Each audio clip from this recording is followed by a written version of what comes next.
yanazuia safari yetu. Lakini Bwana, utupe courage, utupe moyo kama wa Yoshua, kama wa Kalebu. Tusimame mpaka tuingie mbinguni. Kama mkimbiaji wa mbio anapambana mpaka anamaliza, sisi nasi tupe neema tupambane. Bila wewe hatuwezi. Tunahitaji kuanza nawe, tumalize nawe. Tusaidie masikio yetu na macho yetu, tutairi mioyo ili tuyatunze haya, hatimaye siku moja tuketi high table pamoja na Yesu. Tumuone Musa, tumuone Yesu, tumuone Yoshua, tumuone Elia, tumuone Paulo. Bwana, tusaidie sisi nasi tuwe miongoni mwa wale waliochaguliwa. Yesu, tuchague. Yesu, tuwezeshe. Yesu, tupe neema. Utupe masikio tunaposikia maneno haya. Roho yote ya njaa na udhaifu ushindwe, bali tupokee kitu cha rohoni. Mwanadamu hataishi kwa mkate tu. Tumekula vyakula hivi wiki nzima, havina maana yote zaidi ya magonjwa. Leo hata tumbo liume vipi, tunataka kusikia mkutano. Tusaidie. Kazi za kichawi na giza zishindwe. Sema shindwa. Amen. Take your seat.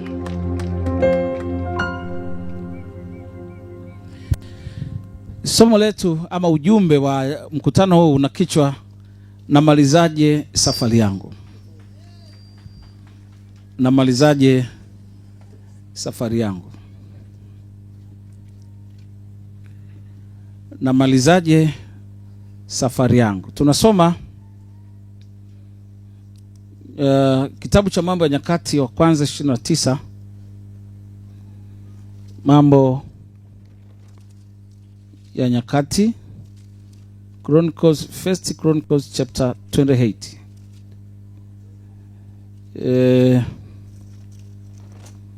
Mahali pale Mambo ya Ulawi, amini Mambo ya Nyakati sura 29 mstari wa 14. Hapana, mstari wa 15.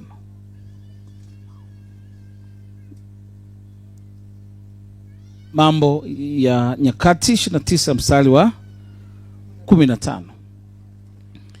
Biblia inasema hivi: kwani sisi tu wageni mbele zako na wasafiri, kama walivyokuwa baba zetu wote. Ni kama kivuli siku zetu duniani, wala taraji la kukaa hapana. Amina. Shika maandiko hilo, alafu nakupa lingine. Ayubu 5.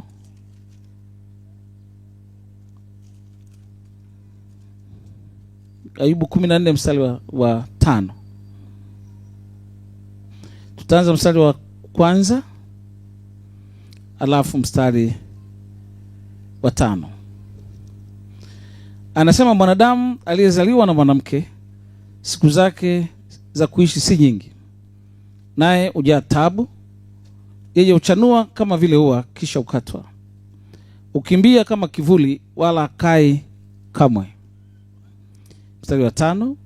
Kwa kuwa siku zake zimeamriwa, na hesabu ya miezi yake unayo wewe, nawe umemwekea mipaka yake asiyoweza kuipita. Haleluya. Vifungu hivi vimebeba ujumbe jioni leo hapa Iringa. Uko tayari kusikia? Tumesoma Biblia inazungumza juu ya safari, kwamba baba zetu walikuwa, sisi ni wasafiri kama alivyo baba zetu. Wote tulio hapo ndio msikia kwenye TV, baba zetu wengine walikwisha kufa. Babu zetu walikuwa kwenye ardhi hii tunayoiona. Makaburi haya tunayopita, nimekutakuta makaburi kila mahali. Mjini, vijijini kuna makaburi. Huko Songea, kila mahali. Hao wote walikuwa kwenye ardhi hizi ambazo sisi tupo leo. Lakini leo wapo? Walishalala. Walisafiri miaka 20, miaka 70, ni miaka ya safari. Israeli walisafiri miaka 40. Sisi tunasafiri hivi tunavyotembea na kuzunguka, tunasafiri. Dunia ni jangwa, limejaa shida. Hakuna mahali penye shida kama dunia hii. Uolewe shida, ukae bila mwanaume shida. Ukae ndani shida, utoke mjini shida. Hata ukienda kunywa pombe ni shida. Tena kubwa, yes. Amina. Ukihangaika kutafuta furaha, kila siku tunahangaika kutafuta furaha, amna. Mwingine anafikiri nikioa ndio nitapata furaha. Ameoa leo na hali mbaya sana. Anajuta kwa sababu ya ndoa hiyo. No peace, no hope, no joy. Tupo kwenye ndoa ni kama sio za kwetu. Mume atutazami vizuri kama jana na juzi. Mawifi, mama wakwe hawatupendi tena kwa sababu tumekataa uchawi wao. Tumekataa mambo yao. Leo wanatutenga. Wanajaribu kulazimisha tuachane na mtoto wao. Amesha kuzalisha. Uko hapo nyumbani na watoto 7. Umesha choka kuanzia ziwa lako ni kama kanda mbili kwenye kifua. Na uko hapo umepauka kuliko kitenge cha Manzese. Amina. Una mafuta, si yule msichana aliyekuwa ana body structure, kila mtu anamkimbilia. Leo hata mtu akwambia ujambo hayupo. Hata ukimwambia mtu jambo anasema kutoka hapa. Umepauka. Mshike jirani yako mwambie asa wewe umepauka.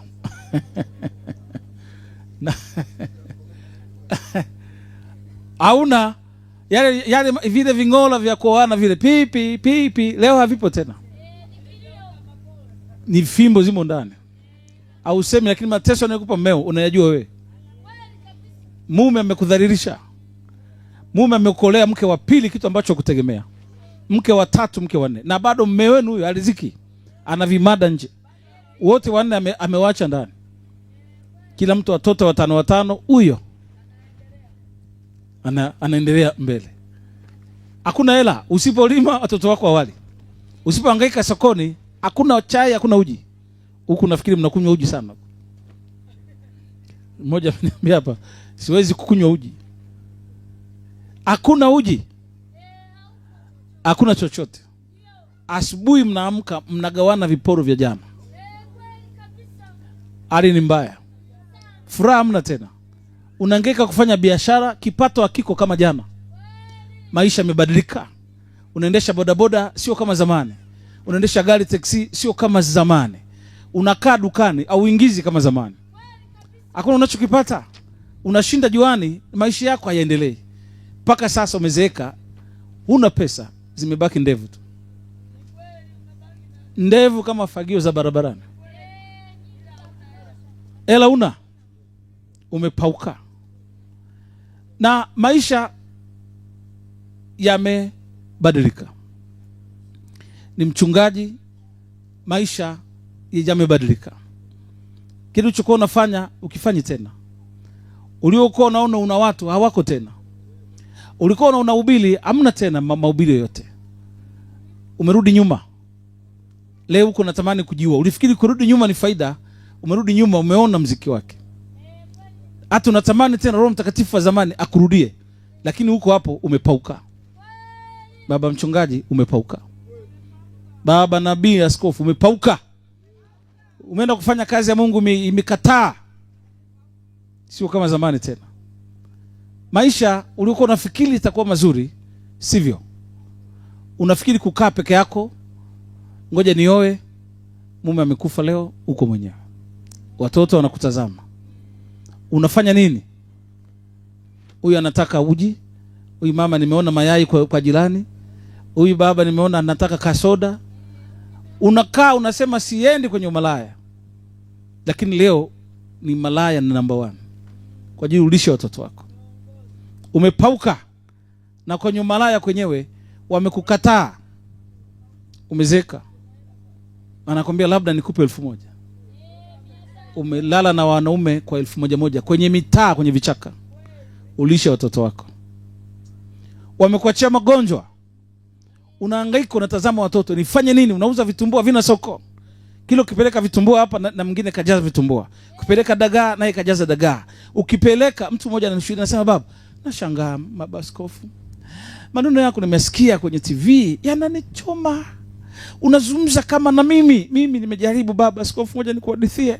Unipe muda baba askofu, usinikatalie, nina uchungu. Nilipomsikia mama nikasema okay, ngoja nisimamishe gari nikusikilize. Anazungumza, analia.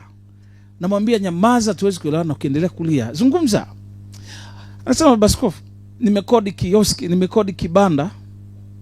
Ninadunduliza pale, amekuja mtu, ameongea na bosi wangu, amesema atamlipa zaidi. Mimi nifunge pale niondoke. Sasa nashangaa nitaenda wapi? Nitakuwa mgeni wa nani? Mtu anakuja kunizurumu riziki yangu. Kwa nini asiende mahali pengine? Amemlipa bosi. Na bosi amemkubalia. Mimi mwezi wangu wa mwisho ndio huu. Hebu angalia watu walivyo na uchungu. Angalia watu wanavyozurumu watu. Ni siku za mwisho hizi. Kile ulicho nacho utauza biashara, hata utauza simenti, atamwaga mtu simenti, atapunguza bei. Utauza wewe. Akikundua unanyanya kila mahali kuna nyanya, yeye anashusha bei. Alikuwa anapanga mafungu, anauza kisado. Kuna mtu atanua hapo kwako. Nyanya zako zote zitapooza, zitabaki hapo. Msingi ndio unakufa hivyo. Maisha ni magumu kuliko jana. Umepauka, umekosa nguo za ndani, umekosa nguo za nje. Sidilia mpaka ubebelee, ufunge nyuma huko.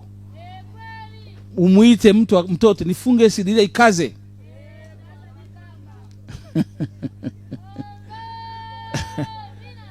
Au na nguo za ndani unavaa kaptura imefungwa pini. Ukiweka gauni mtu anakuona mama wewe, lakini uko ndani unajua mwenyewe. Watu unasikia pedi, wewe hujui habari ya pedi. Mavitambaa machafu. Ndio unatembea. Unaficha siri nyingi, mili ukiona umenepa, lakini hali ulionayo ni mbaya. Mungu anakuona umepauka. Mwangalie jirani yako, mwambie asa wewe ndugu yangu.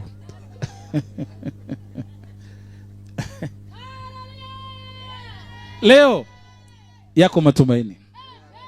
Nasema leo yako matumaini. Yuko mmoja atakaye kupangusa machozi. Unaumwa, hakuna tiba. Unasikia mama anasema mpaka watoto wake awampokelei simu. Wanajua ni anaomba anataka. Kwa hiyo anabaki na matatizo na ndugu amefunga line. Unanuka shida mpaka ndugu anakukimbia. Umezaa mtoto ambaye ni ana ulemavu, mume amekukimbia kwa sababu umezaa mtoto kilema, mtoto mwenyewe anahitaji uji, anahitaji sukari, anahitaji kwenda hospitalini, uko mwenyewe tu. Mume akiona umezaa zeru, huyo anabeba begi kwamba ngoja nikatafute maisha. Amekuachia zeru wako. Unahangaika naye. Umepauka. Umejaribu kuvuta sigara, hamna kitu. Zimekuletea shida. Pombe zimekuletea matatizo. Umeenda kwa waganga, umeua watoto wako. Leo umeleta majini yanakusumbua. Aulali usiku na hala choone. Unalala kwenye mkeka, uvai nguo za ndani, unavaa shuka tu. Kuku wanawika kwenye uvungu wa kitanda chako. Watoto uliowaua wako kuvunguni mwako wanakulilia. Wale ulioua wote wale wamejipanga, wamejizalisha mara mbili. Ukichungulia ni kama viula, wanakuja wote wanalia, tunataka damu. Tunataka damu. Tunataka haki yetu. Unakimbia, umekuwa kichaa. Umeenda kwa mganga mmoja hadi mwingine. Mpaka hela uliyopata umefilisika. Leo umekuwa kichaa barabarani. Watu wamekuchukua, rafiki, ndugu zako, hao ndio wamekuchukulia watoto wako kawapeleka Freemason. Wamerudisha kuja kukushughulikia, kukuloga. Sasa hivi anayekuloga ni mtoto wako. Uliyemtoa tumboni ndiye anayekuchezea. Ndiye aliyefunga uzao wako. Ndiye aliyetoa mimba yako. Ndiye aliyefunga usizae, usiolewe. Ni mlembo lakini hakuna mwanaume kukoa. Umesoma unadhani labda nikipata kazi kuna mwanaume atavutiwa na kazi. Wapi? Umecheka ofisi nzima, hakuna mtu anayekuchekea. Hata mtu akukwambia leo njoo usiku mmoja, hayupo. Umepauka. Umemaliza chuo, una degree lakini huna kazi. Na uone matumaini. Umemwambia baba anakuambia hakuna majibu. Umelala kitandani leo mwaka wa 3. Kila siku unanyosha miguu kwenye kitanda. Unawaza na kuwazua. Nifanye nini? Umepauka. leo yako matumaini. Kutoka Iringa hapo unanitazama, kule Dar es Salaam yako matumaini. Kule Karagwe yako matumaini. Kule Songea yako matumaini. Kule Sumbawanga yako matumaini. Kule Tabora yako matumaini. Kule Bukoba yako matumaini. Kule Muleba yako matumaini. Kule Kilimapofu yako matumaini. Kule Maji ya Chai yako matumaini. Kule Munduli yako matumaini. Kule Songwe yako matumaini. Kule Tanga yako matumaini. Kule Andeni yako matumaini. Yesu leo atakupa jua la asubuhi. Ukisimama leo ukamwambia Mungu, inatosha maumivu haya, atachukua maumivu yako. Utacheka. Kwa mara ya kwanza utacheka. Wanawake na wewe watakuona umekuwa mwanamke. Matatizo yanakufanya umekonda, umechakaa. Ucheki. Leo na miezi miwili hujawahi kusema, hujawahi kucheka. Umekasirika muda mpaka mwili umekubali kuwa na ndita kwa sababu ucheki kabisa. Kila ukilala unawaza matatizo, ukiamka unaamka nayo. Hakuna kupoa, ni maumivu tu. Iwe asubuhi, iwe mchana, iwe jioni, mpaka unawaza Yesu bora ungeniua. Umemsikia mama moja kutoka, ilikuwa wapi? Ilikuwa Songea au Njombe? Ilikuwa Njombe. Anasema ananipigia simu, anasema baba, nimekata tamaa, nimeona siwezi kupona. Kwa hiyo nimekupigia uniombee sala ya mwisho nife. Nife niende. Ndio maana nimekutafuta sana, uniombee tu nife niende. Hapa duniani naona mimi tena sio pango. Watoto wangu nimewacha, kila kitu nimeacha ili nife. Nikamwambia yako matumaini. Anasema ndugu zangu wote wanakufa kwa ugonjwa huu nilio nao. Mmoja huu na mimi umenishika huo. Kwa hiyo nimejaribu hospitali zote, mafuta yote, waganga wote, nimeona hakuna breakthrough, hakuna upenyo.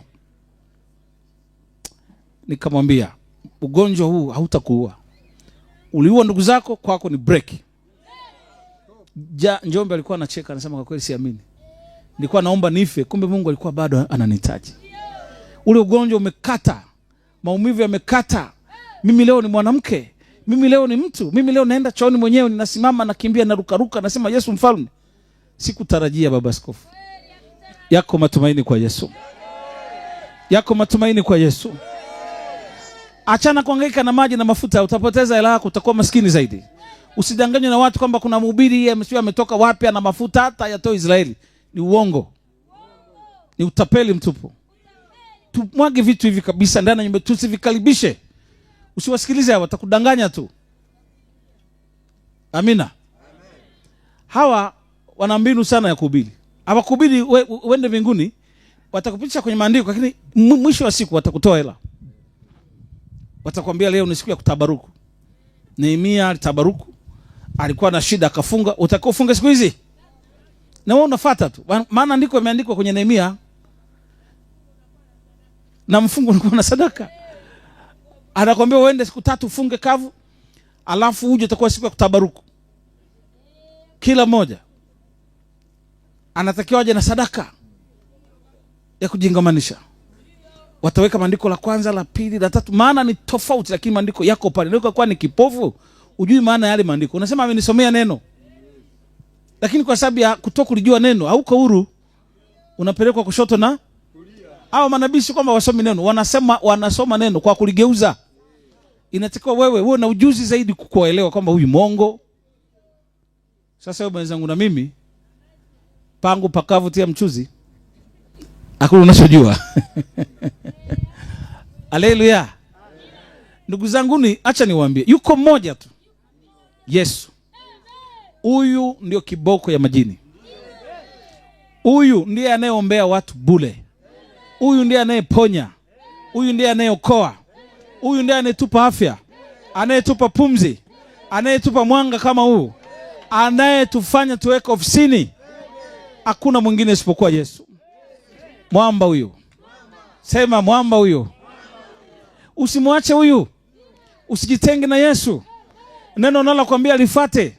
Akisema acha mikorogo, toa upesi. Acha mawigi, toa upesi.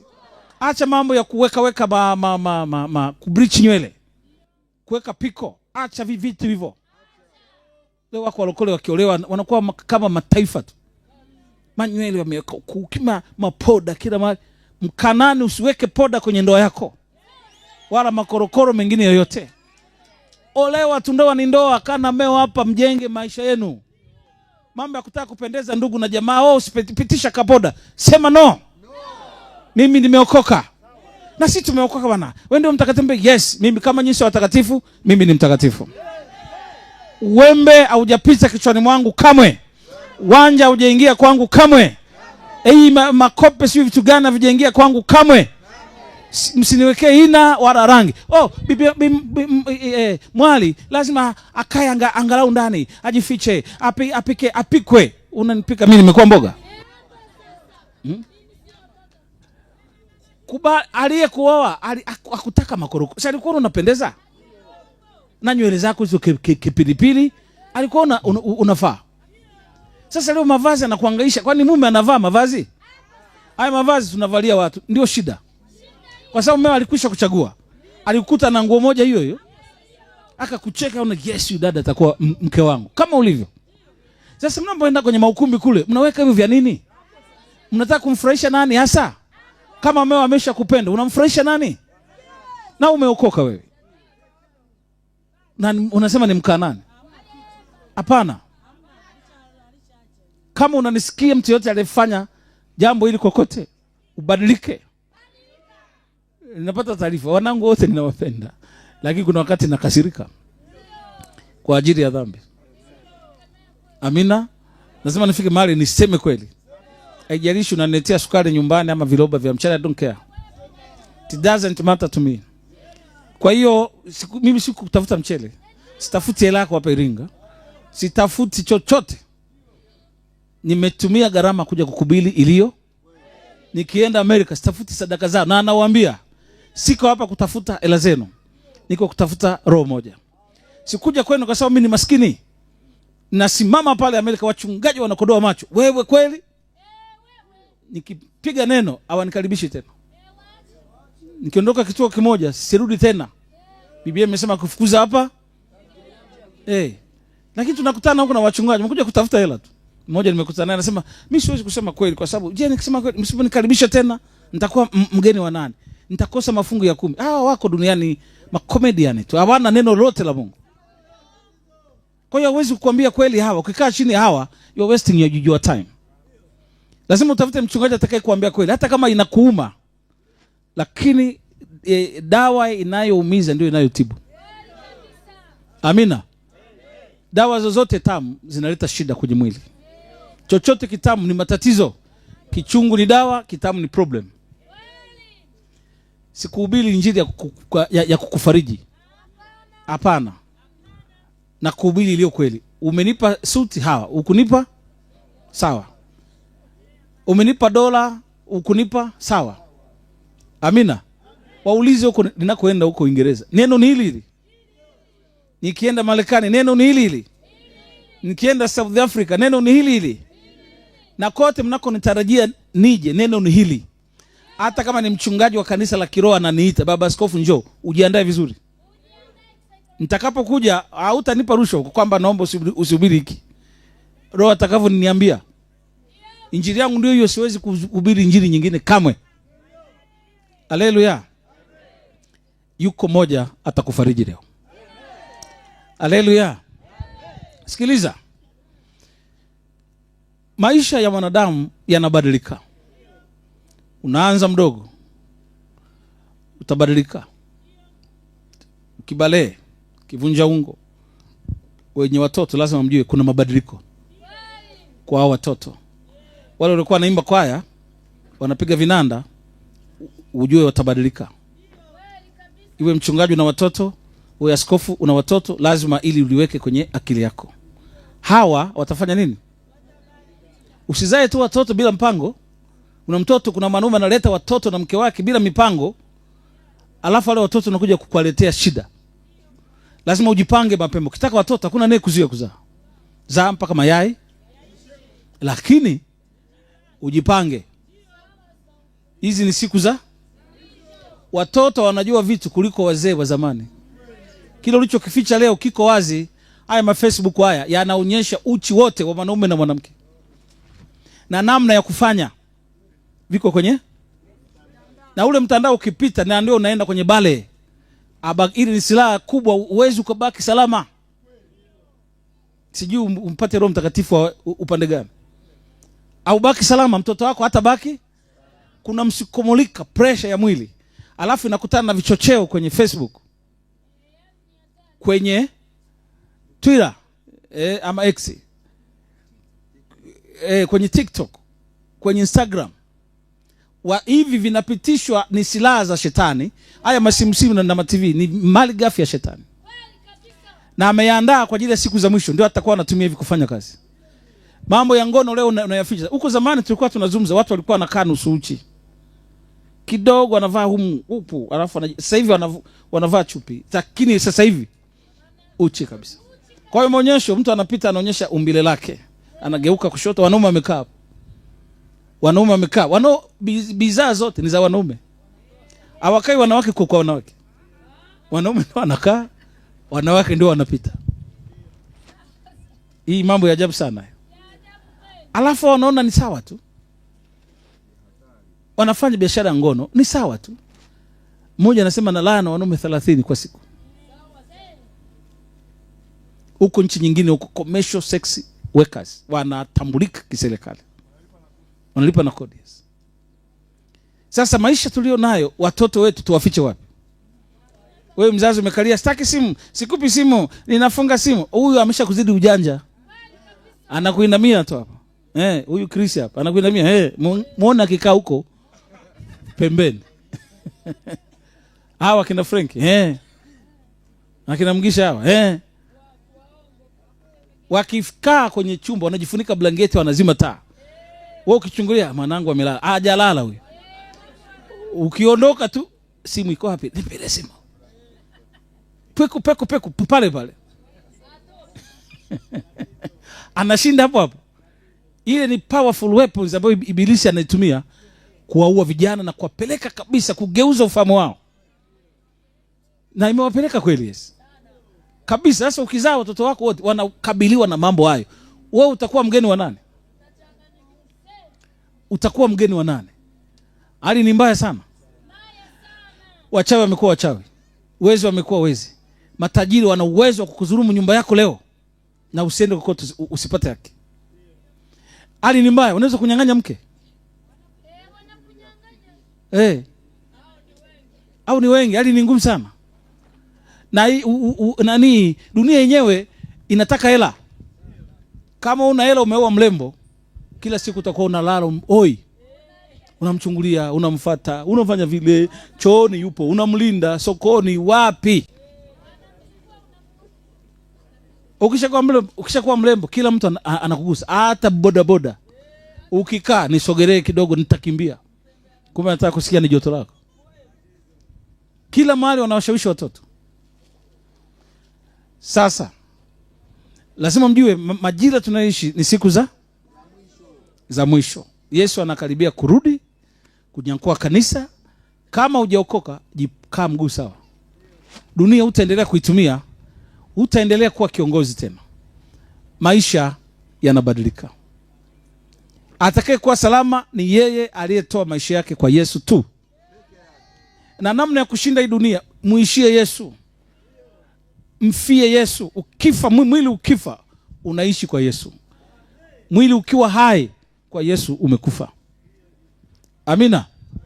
Sikiliza, mabadiliko yanaanza akifika miaka 16, wengine wanabalea mapema, mpaka miaka 25, 26 akili yake irudi. Sio leo, ni kipande kirefu sana hicho. Safari ndefu. Binti atakuwa jeuri. Sasa nchi za wenzetu huko ni weupe. Mama mmoja ananilia hapa kutoka Uingereza, anasema, baba, shuleni watoto wangu nimezaa 7. Nimezaa watoto 7. Huku Ulaya ukizaa watoto unapewa hela. Kwa hiyo tunazaa sana. Usione ajabu Ulaya ukawa na watoto 7, bado nikaenda mtu akasema uniombee nipate watoto. Na muulize una wangapi? 7. Unataka wangapi? Sema angalau nipate 5 tu wa mwisho. 7 ongeza 5 ni wangapi? Baadaye nikauliza, hii kwa nini mnazaa? Sema huku sasa ni pesa. Ni dini. Anasema unaona watoto wangu hapa shuleni wanawaambia wafanye mambo maovu, wanitukane, wanafundishwa uzinifu, vitabu vinawekwa pale kwamba hii kitu Mungu ameiweka ni kwa ajili ya starehe, sio kwa ajili ya kuoana. Ni kwa ajili ya nini? Ndoa zote ni mkataba. Kwa hiyo unakuta kijana na binti wanakuja kwako kulala kwako, kwamba amefundishwa ni kustarehe. Kwa hiyo kibalee wanakuja kwako, ni maisha hayo. Hakuna kuoa. Wanafundishwa hakuna haja kuoa. Kule wazai wale wazungu hawazai kabisa. Hata Waafrika leo. Sasa kule bora tuongezea kwa sababu kule kuna pesa, unapata hela, mtoto kila ukimzaa mtoto ni pesa. Huku sasa unawaweka wapi? Mwanaume ndio huyo, akiona mambo yamekuwa magumu anachukua begi, anasema ngoja nikatafute dhahabu. Anaenda machimboni, umuoni tena. Mpaka leo ninapozungumza umempoteza meo, ameenda kutafuta. Huu mwaka wa 7. Anatafuta. Sasa mama anasema watoto wangu wazungu wanawashawishi ili waje wazungu wanamwambia, wewe mtoto, hebu sema mama yako amekupiga wapi? Onyesha tu. Onyesha ni kama amekupiga. Sema. Wanashawishika ili waseme hivyo, wafungue faili, waende kwa mzazi, wamnyang'anye. Wale watoto wakiwanyang'anya wakawachukua wao, wanapewa misaada mingi sana. Kwa hiyo wanalazimika washawishi watoto waseme umewapiga. Kule kupiga mtoto unanyang'anywa. Ukimwambia mtoto anasema amenipiga, wanaamini mtoto anachosema ni. Kwa hiyo wanamwekea maneno aseme hivyo ili wawachukue. Kwa sababu gani? Ni pesa. Wao wazai lakini wachukua watoto wa kwenu ili wapate nini? Pesa. Anasema wanamwambia umenipiga. Kule ukiwa mzungu wanaona fimbo ilikopita. Wana mashine wanacheki na mnasema fimbo imepita hapa. Hata ufiche vipi? Wakamwambia basi pimeni kwenye mashine muangalie. Wakapima, hawakuona alama ya fimbo. Lakini wananyang'anya watoto iwe dili. Mwenye masikio na asikie. Kwa hiyo sasa tunapokaribia ukingoni, nisikilize vizuri hapa. Mtoto anabadilika. Anakuja miaka 20, 30, 40 mtu mzima. Anaenda anabadilika mpaka anakuwa mzee.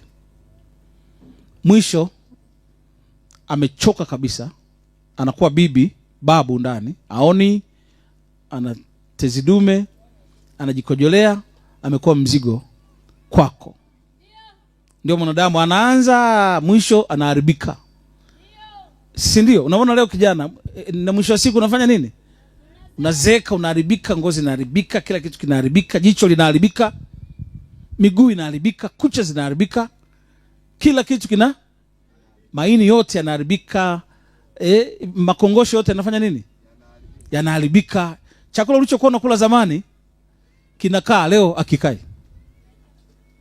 Chakula ulichokuwa unakula ukila tu kongosho limeharibika. Ukila tu ini lina shida. Una njaa lakini ukigusa tumbo limefura. Viungo vya ndani vimechoka. Vimefika mwisho wa matumizi. Amina. Mabadiliko. Mwanadamu mwisho wa siku mwanadamu anaharibika. Kabisa. Unaona amekaa hapo babu, hajui nyumba yake, hajui watoto wake, hajui mke wake, kesha haribika. Haelewi chochote. Choo aliyokwenda zamani leo anaenda nje barabarani, anafungua na kujoa. Amefanya nini? Ameharibika. Ndio mke wetu, ndio mume wetu. Hasa wanaume wanaharibika sana. Amina. Sasa safari ya mtu mwaka 1 hadi 70. Safari tunayosafiri hiyo ndio ya kwenda mbinguni, kuondoka hapa duniani. Lazima ujue unamaliza vipi. Safari ya wokovu haitofautiani na safari hii. Unapoanza wokovu unakuwa kijana. Baadaye unabadilika. Unaanza mtoto, unahitaji masomo, kufundishwa, baadaye unabadilika unakuwa kijana, unaanza kufundisha, unatoa ukiwa kijana, of course unasaidia wazazi wako, si ndio?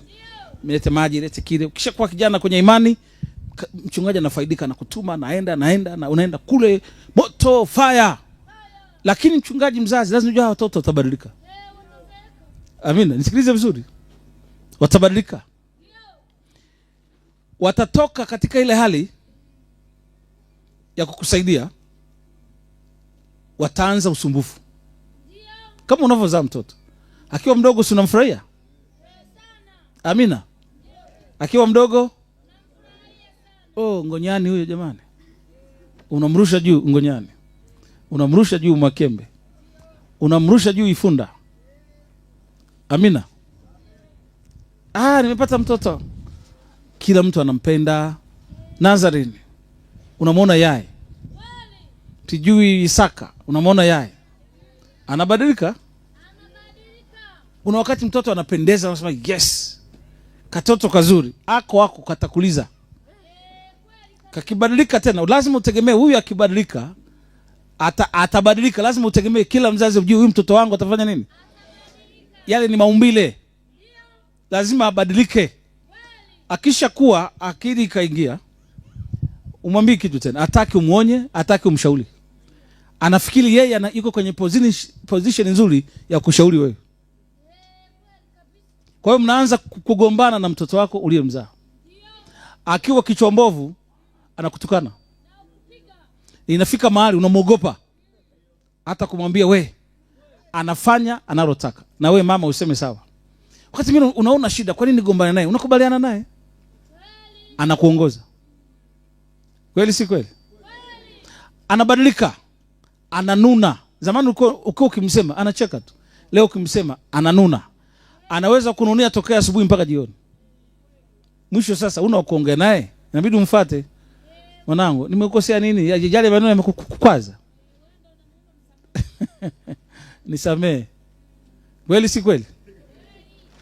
Wako wazazi hapa umeomba msamaha kwa watoto, sio mara moja, mara nyingi. Watoto wanawakwaza, watoto wanawaliza, mtoto ambiliki tena. Yule aliyekuwa mwema mzuri, leo amekuletea machungu makali sana, amekutia aibu, amekufedhesha. Umefika mahali ni una heshima, mtoto anakuvunjia heshima wa watu. Ni malaya, analala na watu kwenye vichaka karibu na nyumbani kwake, mpaka wanasema huyu malaya mtoto nani? Mtoto wa mzee Ngonyani. Amina. Hivyo huyu mvuta bangi ni wa nani? Ni mtoto wa Katembo. Amina. Sio Katembo yone nitazama, kuna Katembo huku nimewacha huko Songea chungu mzima. Amina. Kule majina yao Katembo, Ngonyani, Kakasungura na vitu vingine. Wana majina ya wanyama karibu watu wote kule. Mapunda nini ujue wanatokea huko mpakani mwa South Africa. Amina. Mtoto amekuaibisha, akusikilizi tena. Ulimzaa kwa matumaini, hakuna matumaini tena kwake, umebaki unalia. Kweli si kweli? Mambo ya kiroho ni hivyo hivyo. Unamzaa mtoto vizuri, akifika umri fulani atakuliza, hata kusikia tena. Kweli si kweli? Mabadiliko, wanabadilika. Wao wa kiroho, wao kimwili, wanafanya nini? Wanabadilika. Hawapendezi kama zamani tena. Wanaondokewa na nidhamu, wanaondokewa na utulivu, wanaanza kujisikia, wanaanza kuona wao ni bora zaidi, wanaanza kuona wewe kusoma una kitu, wanaanza kuona wewe una kitu. Kwa sababu yule mchungaji na watu wengi, amevaa vizuri, anaendesha Prado, hakusikilizi tena. Mchungaji anabaki unalia, mimi ndio nimekufundisha. Wapi? Nimekuzaa kiroho wapi? Mabadiliko lazima uyategemee. Utamfundisha, utamnyosha. Huyu mtoto unamsemesha, unauza pombe, anamaliza kujali. Anajali mwanamke wake huko. Mwanamke ndio anayesema uvae ama usivae. Lakini wewe ndio umemnyosha na kumsomesha. Una amri juu yake tena. Kweli si kweli? Akuoni wala aje kukutazama. Anamtazama mke wake na mtoto wake. Wewe ule mzao ungetamani kila saa umuite kama zamani. Johnny, naam. Sakina, abe, njoo hapa. Unaenda naye. Kisha ondoka. Hakujui tena. Unatafuta hata mtoto kumpigia simu apokee. Wewe ndio ulikuwa unamlea, akupokelei. Akikupokea amekunja uso. Mama unasemaje? Sisi tuna mambo mengi hapa mjini, sio kama hizi zenu za zamani mnakaa kaa tu. Mwanangu, wewe ndio wako niambia hivi. Mama mimi umenichosha, sema unachotaka, kama ni hela nitakurushia. Kweli si kweli? Leo wanawake wanalia, wanaume hali ni mbaya. Na wakiroho hivyo hivyo. Sasa mabadiliko yanaenda mpaka unazeeka. Ukifika umri fulani akili yako inarudi. Ukifika umri fulani unaacha mambo ya zamani ya ujana, unajikuta umekuwa mzee mwenye busara. Unaanza kushauri wengine yale mambo ambayo wewe yalikushinda ujanani. Amina. Unaanza kushauri ambao wewe ulikuwa mvuta bangi, mlevi, sasa unaambia mwanao asifanye nini? Lazima ufikirie kwamba wewe ndio uliyemzaa. Atapita kule kule. Anapita kule kule. Wewe ulikuwa hivyo, sasa unajaribu kumshauri usizae, kuna ukimwi, kuna mimba. Wewe ushauri hivyo, ulisikia? Kwa hiyo sasa unarudi kule kule, unakuta wengine wanamaliza vizuri kwenye uzee, wengine wanamaliza vibaya. Safari ya kwenda mbinguni haitofautiani na haya. Kuanza safari sio shida. Safari unapoianza unachekelea, unafurahia. Tumeanza Tabora, ukija kufika hapa miguu imevimba. Unasema mbona tumalize safari ndefu sana hii? Mimi singine akisema siwezi kujitokeza kabisa. Lakini unabaki nalo wapi? Tukija hapa na tunanganya shalom shalom, taenda, lakini umeshaona.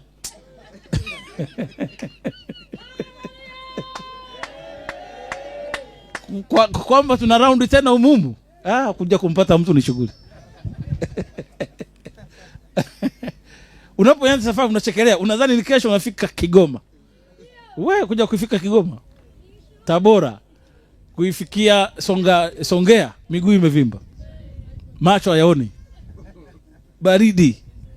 Nguo zote zimeshanuka.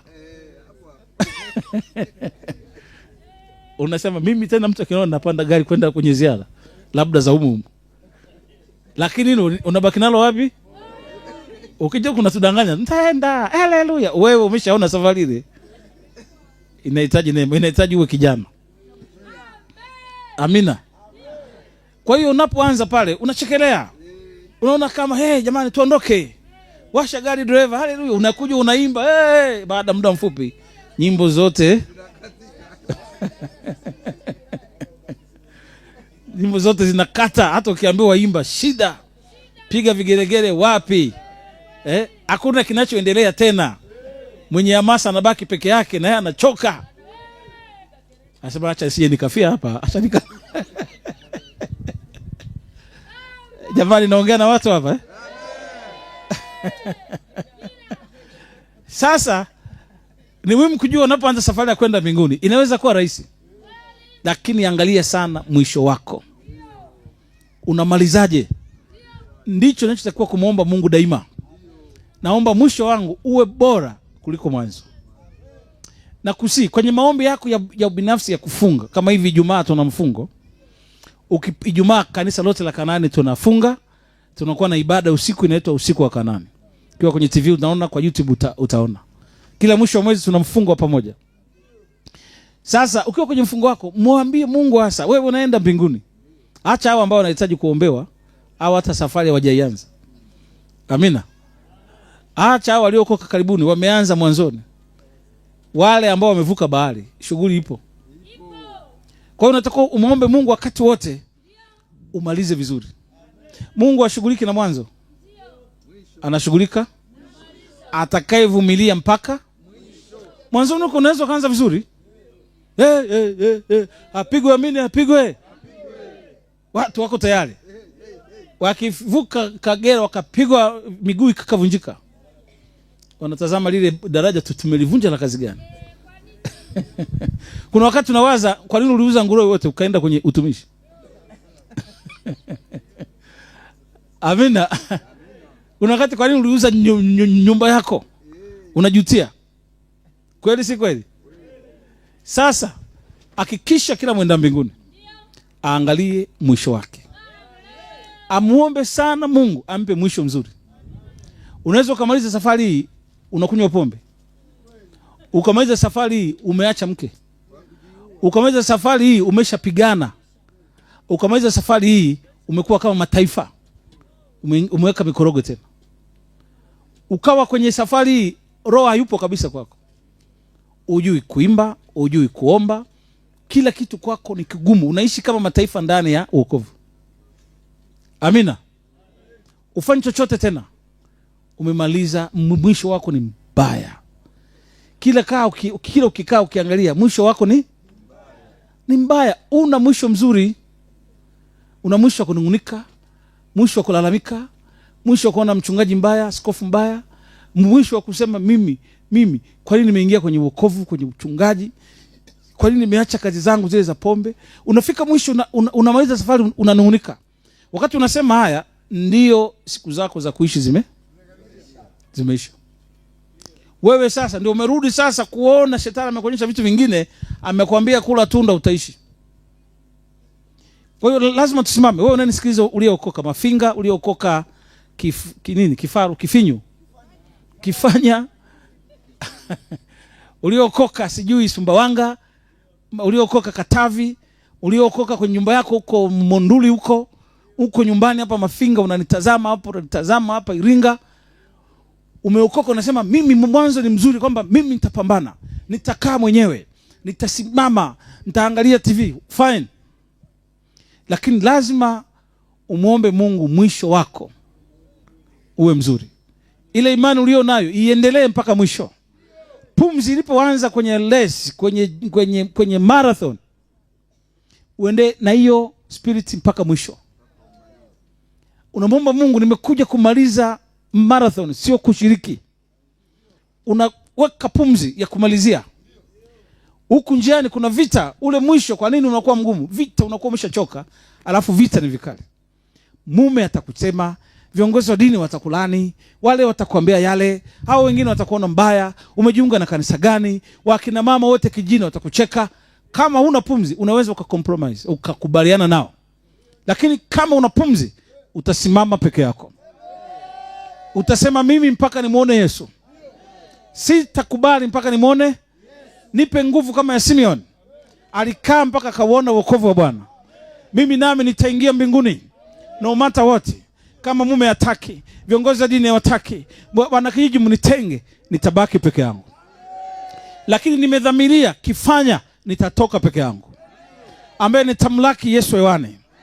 Nitatoka peke yangu Iringa, ambaye nitamlaki Yesu hewani. Sitafuata mkutano kutenda uovu. Kama wote wanaweka wigi, mimi nimeokoka, sitaweka wigi.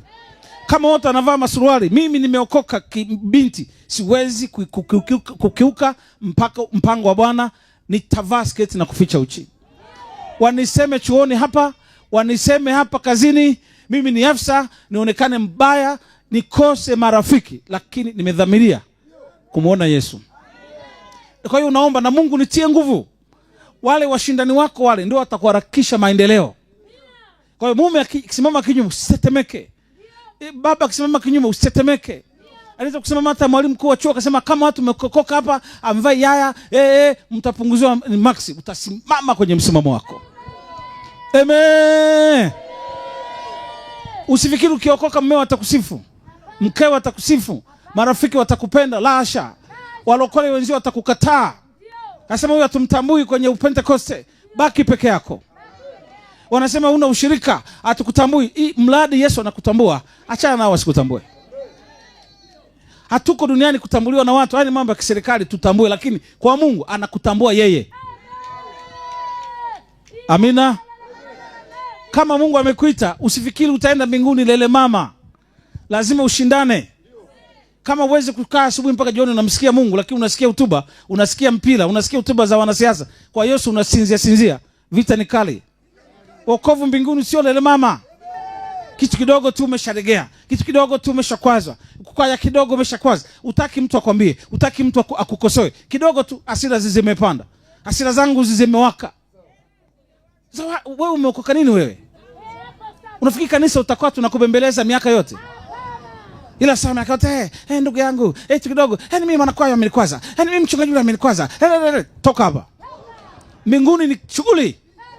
Lazima kila mtu adhamirie. Utafika kwa jasho lako na damu. Usisubiri kubembelezwa. Kazi ya Mungu haihitaji kubembelezwa. Kila mtu atie bidii. Wakati umekaribia, mchafu atakuwa mchafu na msafi atakuwa msafi. Yesu anasema ufalme wa Mungu unapatikana kwa nguvu. Wenye nguvu ndio wanaoteka.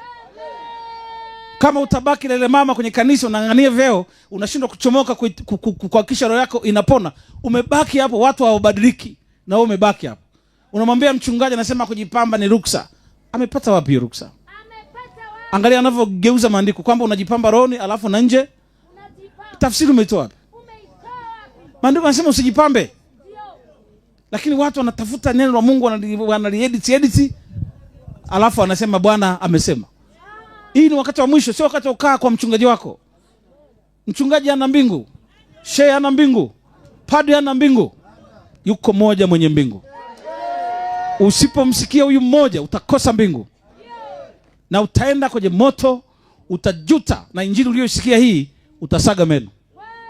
Ukiokoka, okoka kweli. Kama unafanya dhambi, bora ufanye dhambi kieleweke. Lakini sio nusu nusu. Kwa Yesu Bwana asifiwe. Una mawigi, una manywele kama mzigo kichwani. Bwana asifiwe, lakini unacheza dansi kama mataifa. Nakata kiuno. Na mchungaji naye anajiunga na nyie, anavua koti anakaa. Namchezea Bwana. Bwana gani anapenda machezo namna hiyo? Malaika mbinguni wanafanya hivyo? Hapana. Wewe ukisikia tutarukaruka ni kama ndama. Ndama anastahili? Hapana. Nyinyi mnaenda kufanya rieso, mnaenda kufanya mafunzo kabla ya ugeni, kabla ya mkutano, ya kumchezea Bwana. Vyombo mnaviacha, vinapiga wenyewe, basi kiuno kama pia. Mnavaa vinguo fupi, vinabana, mnavaa vinguo vichupa, mnaweka marasta kichwani, watoto wa kiume, marange kwenye mdomo, kidole cha mwisho pete. Alafu unasema master show wa Bwana Yesu. Nimepita mahali pamoja kuta wana mkutano, wanawake wameenda kutangaza kama wale wanavyotangaza mambo ya Vodacom na mziki ule. Na wao wamevaa nguo imembana ndi kama ngoma. Unapigwa ni nyimbo ya Yesu, makalio ameweka kwenye gari hapa nje. Yesu. Eti wanaenda kualika watu waje kwenye mkutano. Hii ni aibu. Kanisa limebadilika sana. Wanaokemea ni wachache sana. Watu wengi wachungaji leo wanataka pesa. Ukiwa na fungu unaweza kumziba mchungaji kinywa. Asemi tena, atakupokea vile ulivyo. Mchafu atazungumza. Kabisa. Kwa sababu ya pesa. Wanaitwa viongozi wa wilaya, hawa wachungaji wa wilaya, wachungaji wa mkoa, wachungaji wa national overseer. Pesa. Leo kwenye uchaguzi wa makanisa ya kiroho inatisha. Kampeni kama kampeni zingine tu. Pesa inatembea ili mchague huyu askofu. Unafanya hizo ni biashara kweli? Mambo yamegeuka sana leo. Biblia inasema watu watapenda fedha kuliko kumpenda Mungu. Leo hawaendi watu makanisani walokole, hawaendi mpaka Jumapili. Kama ni watu wa dini tu. Zamani ilikuwa watu makanisa Bwana yakimbilia. Wanalia mpaka ardhi inatetemeka. Machawi ya wakanyagi pale. Siku za ibada watu wote iwe Jumagapi watu nawakuta kwenye makanisa. Leo hamna. Jumapili milango ya Mungu imefungwa. Hakuna muonyaji tena. Watu wamebaki na dini kukusanya sadaka. Kweli si kweli? Makanisa yana watu mpaka Jumapili, wengine hata Jumapili hawaendi mpaka sikukuu. Ukienda huko ni Manchester, ni Bolton, makanisa hayana watu hata mmoja. Vimebaki vibibi tu. Ndio namtafuta Mungu. Na wenyewe hata Mungu wenyewe hayupo kule. Ulaya unafikiri kuna Mungu kule? Huko Amerika. Huko Mungu alishaondoka zamani. Kule kuna shetani mweusi. Urusi huko sijui China huko ni mashetani matupu. Mungu amebaki huko Afrika. Na mwenyewe anaendelea kukuondoka. Akisia ajabu kabakisha mguu tu. Mguu ndio umebaki Afrika, huku kote ameshaondoka. Kuna makanisa hata mguu hawauoni. Kwa hiyo Wakati huu tunapozungumza habari ya uponyaji wako, waza roho yako. Utakuwa wapi milele? Utamalizaje safari yako? Unaweza kuwa mama mchungaji, mama askofu, umezoelea wokovu, ujifunzi tena kwa sababu wewe ni askofu. Ujifunzi tena kwa sababu wewe ni mchungaji, ni kiongozi wa zoni. Una tena muda. Wanakwaya, watoto wa wachungaji ndio usipime. Hawasikilizi tena. Hawana cha kujifunza. Huyu ni baba. Moto ni wa kwako. Kila mtu ana moto wake. Mimi hata kama watoto wangu nikisema nimemaliza. Na nawaambia kabisa mimi nimeshawafikisha hapa, kila mtu ahangaike na dunia yake, ajue anakufaje na Mungu wake. Sitakuwa na hatia juu yenu. Kwa hata akisema mtu akisema naondoka naenda wapi kizebu lingine, kwenda maana kwenda. Mimi nitabaki na hii. Ukisema baba nakuacha akabadilika, sio mdogo wangu nakuacha, kakaangu nakuacha, nenda. Shemeji nakuacha, nenda. Mimi nitabaki na hivi hivi. Kwa sababu hapa nilipozungumza nimemaliza, sina cha kuongeza. Wewe ni mtu mzima. Umeshakaa mwemezi kwenye imani, ni muda mrefu. Tyson ni muda mrefu. Siwezi kukaa kanisani kila siku nazungumza uzinzi wa sharati. Haya yote tumekwisha jua. Mtu akienda huko anafanya kusudi. Sasa hizi ni wakati wa kutafuta roho zingine ambazo hujawahi kusikia. Ndio maana unaona natia bidii sana kuzunguka. Kwa sababu hawa ndio watakaonipa thawabu. Wewe zizi unalijua na mlango unaujua. Ulipotorokea ndipo upitie hapo. Wakati wa kurudi. Haleluya. Ndio maana Biblia inasema tukiacha kuyanena mafundisho ya kwanza, ya mabatizo, ya msijui dhambi na nini, tukaze mwendo. Tumletee Mungu matunda. Unakaa na watu 10, hawa kila siku naambia msizini. Jumapili msiibe. Jumatatu msilewe. Mwaka wa 7 leo ni hao watatu. Msiguse, msionje. Msiguse, msionje. Hao wameshazoelea wokovu kabisa, ni dini hiyo. Mungu anasema utafute wengine. Uache 99, wende utafute mmoja aliyepotea. Lakini ndio kuna wachungaji wa relax wakishapata magari, maprado, ma V8, wakipata maofisi ya NIC, kiyoyozi, hawatoki tena kwenda kutafuta roho. Kristo akasimama, msiibe. Mheshimu jirani yako kama nafsi yako. Mwaka wa 10 huu. Kanisa liko na watu 5 6. Baada mafundisho ya askari waende front, wako hapo. Mafundisho mengi, tumtegemeze baba. Mwenye unga. Kama hakuna unga, mwende mkalime mashamba ya baba amenunua kule. Muje mfulie nguo. Muje sijui mfanye nini. Hata kama una kitu, ulete hata mahindi, hata miogo inapokelewa. Wewe utakuwa kiongozi wa kumtegemeza baba. Wewe msaidizi wa kiongozi wa kumtegemeza baba. Wale wenye viela ndio wanakuwa viongozi. Maskini apate uongozi ngo.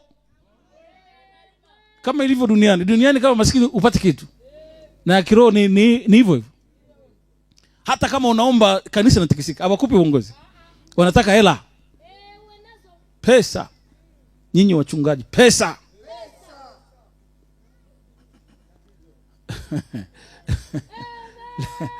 Leo tumwambie Mungu atupe mwisho mzuri.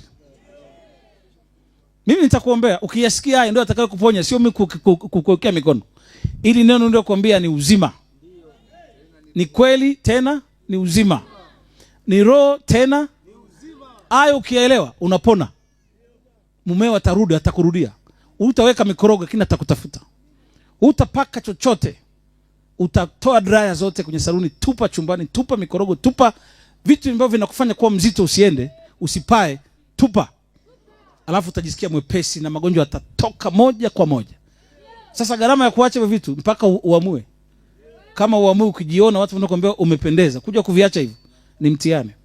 Ndio maana walokole wengi leo watakubali yote, lakini wakifika hapo, niache nywele zangu, niache vidani hivi. Eleni nimenua milioni 20. Mungu nisaidie. Mbingu mbona naiona mbali? Hivyo tu vidani kwenye masikio. Simama kwa miguu yako. Nianze nawe, malize nawe. Wimbaji wako wapi? Hali yangu iongozwe nawe. Nianze na wewe, nimalize na wewe.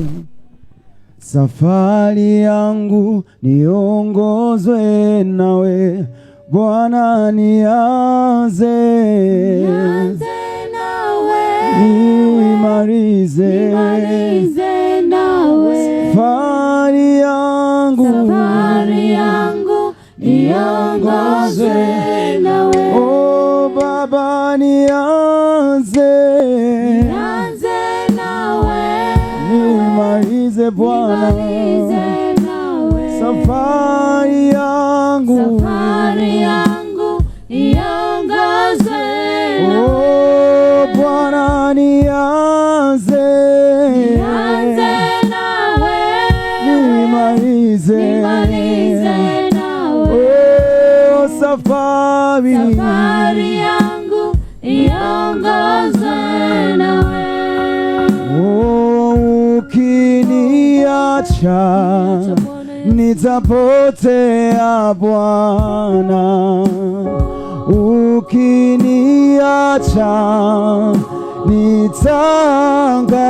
nitaangamia, ukiniacha nitapotea Bwana, usiruhusu yatoke, ukiniacha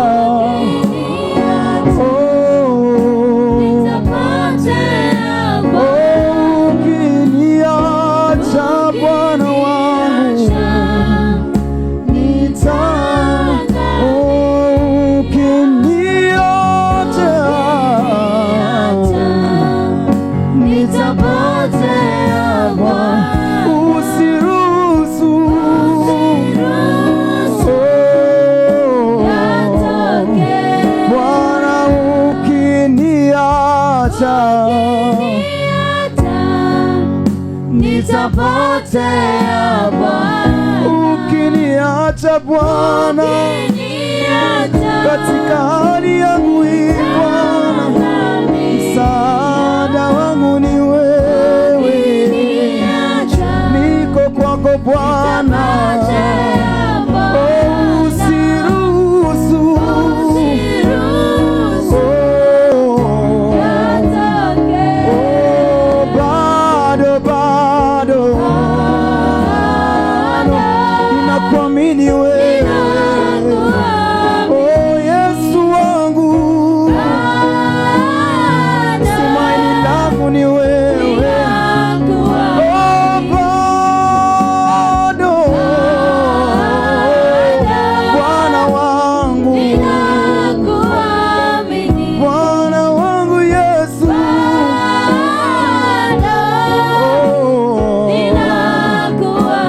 Katika hali Bwana, katika ugonjwa Bwana wangu, katika dunia ya machafuko Bwana, msaada wangu ni wewe Bwana.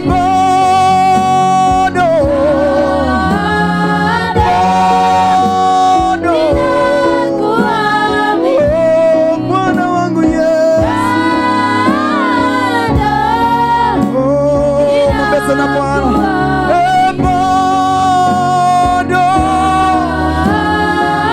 Bwana wangu Yesu, bado Bwana,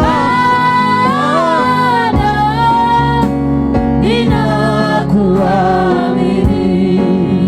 Oh, kimbilio langu, umebaki mwenyewe katika shida hii Bwana, umebaki mwenyewe katika ugonjwa huu Bwana wangu Yesu, umebaki mwenyewe, wewe tu bado Bwana, bado ninakuamini wewe, oh Bwana wangu Yesu, bado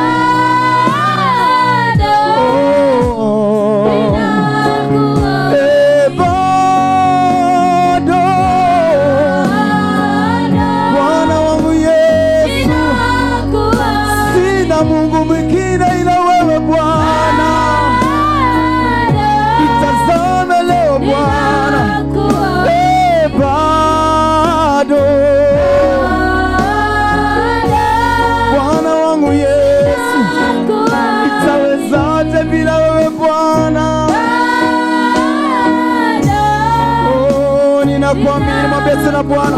Oh, bado ninakuamini wewe, amini Bwana wangu.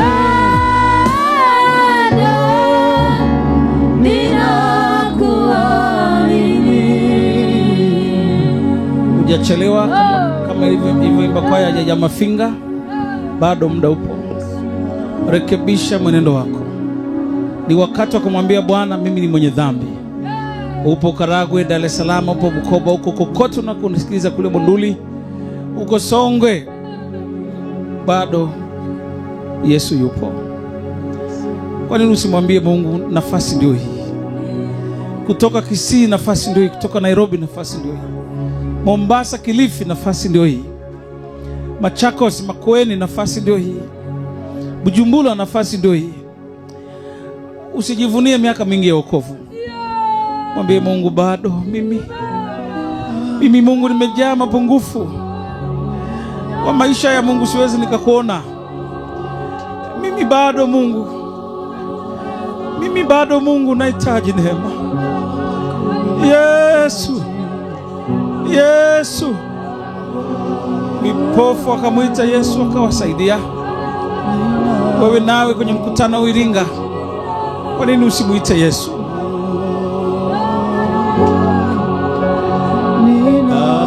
Ninakuhitaji bado, ninakuhitaji bado, ninakuhitaji bado, ninakuhitaji Bwana, bado ninakuhitaji wewe Mungu, bado wewe Bwana, ninakuhitaji. Msaada wangu ni wewe, tegemeo langu ni wewe, bado ninakuhitaji, sina Mungu mwingine. Oh, Bwana wangu, bado ninakuhitaji, katika jina la Yesu. Bado muda upo, safina haijafungwa. Kwa nini uende motoni? Kwa nini ukose mahali pale? Mchungaji, kwa nini ukose pale?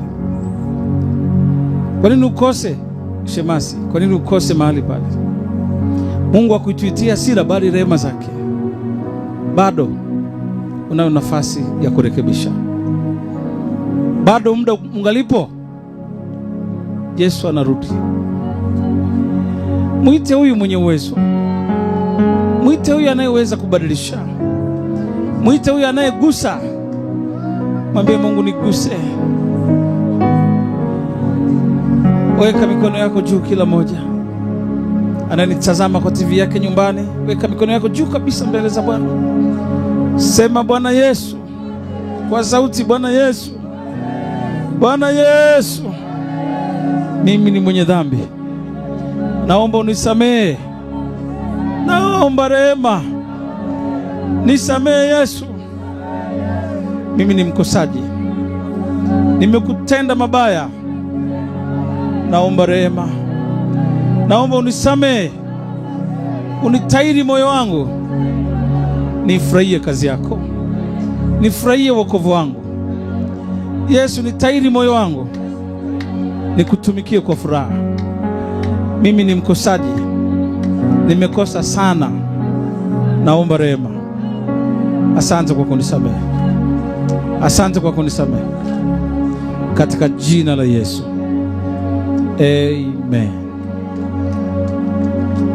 Baada ya sasa usirudie dhambi tena.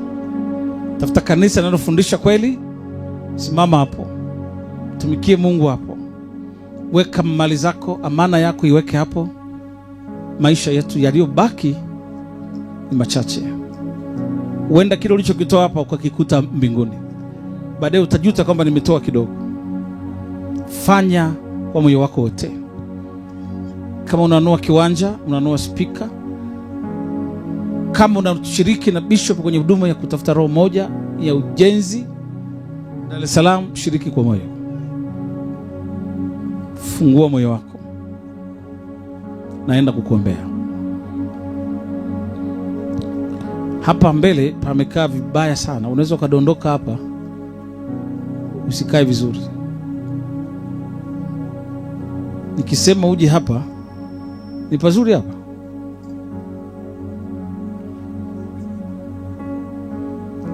Haya, piga hatua mgonjwa, nisogelee hapa nikuombea. Njoni wagonjwa, mnapokea leo bure, mnapona bure hapa mbele. Piga hatua tu, simama hapa, nisogelee mbele hapa nikuombea.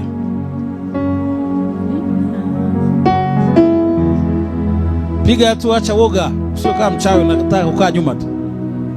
Wewe piga hatua kwamba mimi nahitaji maombi. Sasa unakaa nyuma na unahitaji kuombewa. Unapowasha taa, weka juu ya kiango. Usiogope kwamba nikija mbele nitadondoka. Hapana, si hatudondoshi watu hapa. Tunachotaka ni mtu apone, sio kudondoka kwako. Hakuna thamani yote, labda uwe na pepo tu, lakini otherwise panda huko ne kuamini bado. Sogea mbele hapa, naomba maombi mafupi sana. Na wewe unatembea, miguu yako inatiwa nguvu, macho yako yanaona tena. Kile ulicho nacho kilichokushinda unakishinda sasa hivi. Sogelea mbele, sogelea mbele. Umeteseka muda mrefu, leo ni mwisho wa mateso yako. Unanitazama nyumbani kwako kwa TV, leo ni mwisho wa mateso yako. Kwa YouTube, leo ni mwisho wa mateso yako. Nitaomba sala fupi na Mungu atakuondoa kwenye shida ulizo nazo. Bado ninakuamini, bado ninakuamini. Yes Lord. Bado ninakuamini. Yes, yes. Bado Ndio Bwana, ninakuamini. Bado ninakuamini. weka mkono juu ya kichwa chako. Tunachotafuta sio kudondoka, tunachotaka upone. Kama utadondoka basi una pepo, lakini kama unataka mchumba ama mume, unataka nyumba, una haja kudondoka. Hatuko hapa kwa mission ya kudondosha watu, tunataka upone kwa jina la Yesu. Ninaomba Baba, katika jina la Yesu Kristo, hapa Iringa na kule kokote unapotazama TV, wakuone. Watu wana shida, mateso, mili yao imejaa matatizo, sumu za kichawi. Hawalali usiku, vitu vinagonga. Hawana watoto, matumbo yao yashiki mimba. Hawana nguvu za kiume, wana mateso, vichwa vyao vimechanganyikiwa. Wana mateso